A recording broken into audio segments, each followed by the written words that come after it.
Divine Understanding. Where Wilson Meets Peace. David and Goliath, the duel that changed history. The story of David and Goliath is one of the most inspiring and dramatic narratives in the Bible.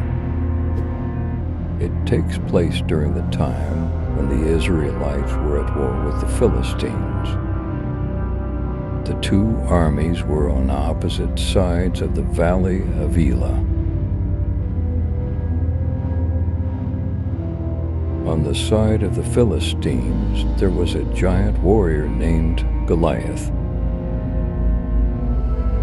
He stood about 3 meters tall, wore bronze armor, and wielded a huge spear.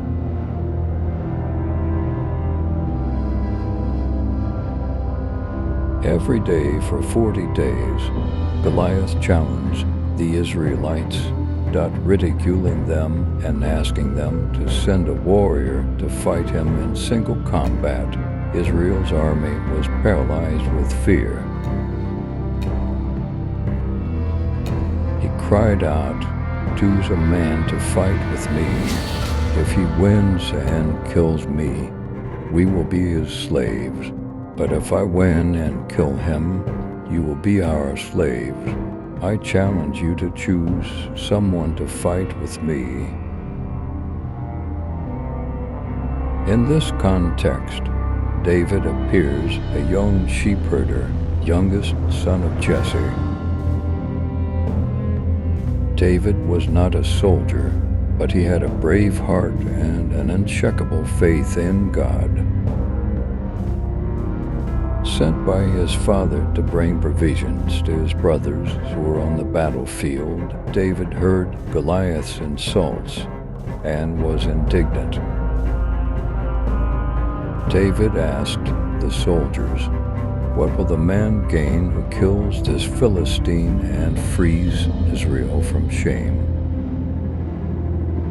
"Saul will give the man many riches," said a soldier, "and he will give you his daughter in marriage."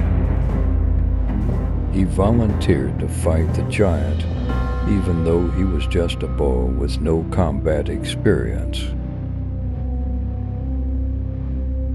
Saul said to David, "You cannot fight this Philistine. You are just a boy," and he was a soldier all his life. David replied, "I killed a bear and a lion that took my father's sheep, and this Philistine will be like one of them. Jehovah helps me." Saul then said, "Go, and Jehovah is with you." David refused the king's armor, as it was too heavy for him, and went to meet the giant with only a staff, 5 smooth stones taken from the river, and a sling. The 5 stones have been interpreted in various ways over the centuries. Some of the interpretations include preparation and prudence. David chose 5 stones, even though he knew that one would be enough, thus showing his prudence and preparation for the unexpected. If the first stone failed, he had others in reserve. Faith in God. Each stone can symbolize an aspect of David's faith in God, that he did not trust in his own strength or abilities, but in divine provision and protection. Spiritual symbolism. Some scholars suggest that stones represent by spiritual principles or attributes necessary to overcome great challenges: faith, courage, obedience, trust, and zeal. Defense against Goliath's brothers. Another interpretation is that the 5 stones were chosen in anticipation of Goliath's brothers should they also decide to attack.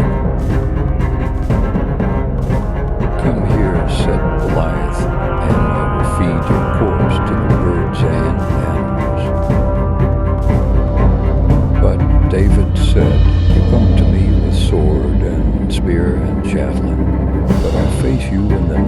Jehovah, today Jehovah will deliver you into my hand, and I will strike you.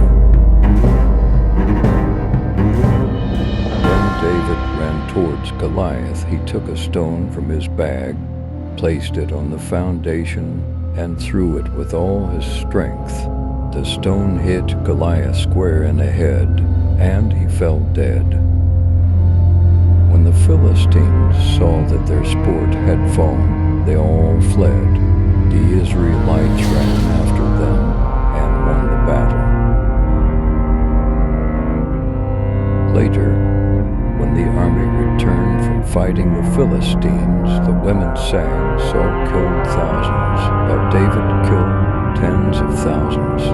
Saul was jealous because this gave more glory to David than to Saul. After David killed Goliath, Abner, the head of Israel's army, took him to Saul. He was pleased with David. He made him chief of the army and took him to the king's house.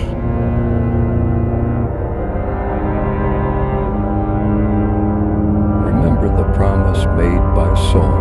He said he would give his daughter in marriage to the man who killed Goliath. Saul finally told David that he could take his daughter Michal in exchange for first killing 100 Philistines. Just imagine. Saul actually expected the Philistines to kill David, but they did not, and Saul had to give his daughter to David as a wife.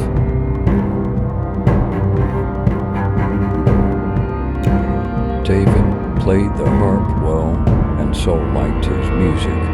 One day, Saul's jealousy led him to do something horrible.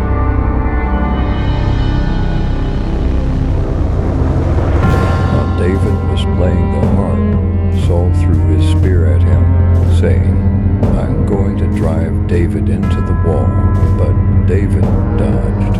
Later, Saul tried again to hit David with the spear. David thus realized that he had to be careful.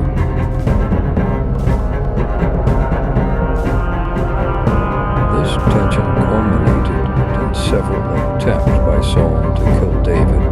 Datu ended up fleeing and becoming the leader of a group of renegade warriors.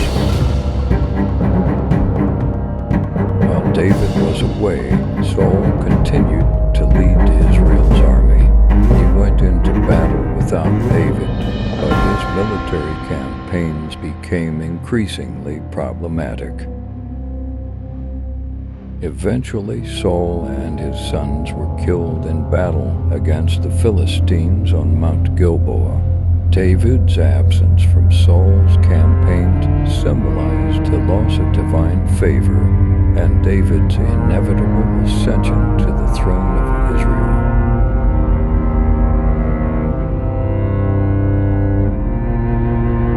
David possessed nothing but great courage, determination, and a deep faith in God. That this story teaches us eternal lessons about facing our giants and life's battles. In a world where challenges seem daunting, the biblical story of David and Goliath is a powerful reminder that courage and determination can overcome life's greatest obstacles.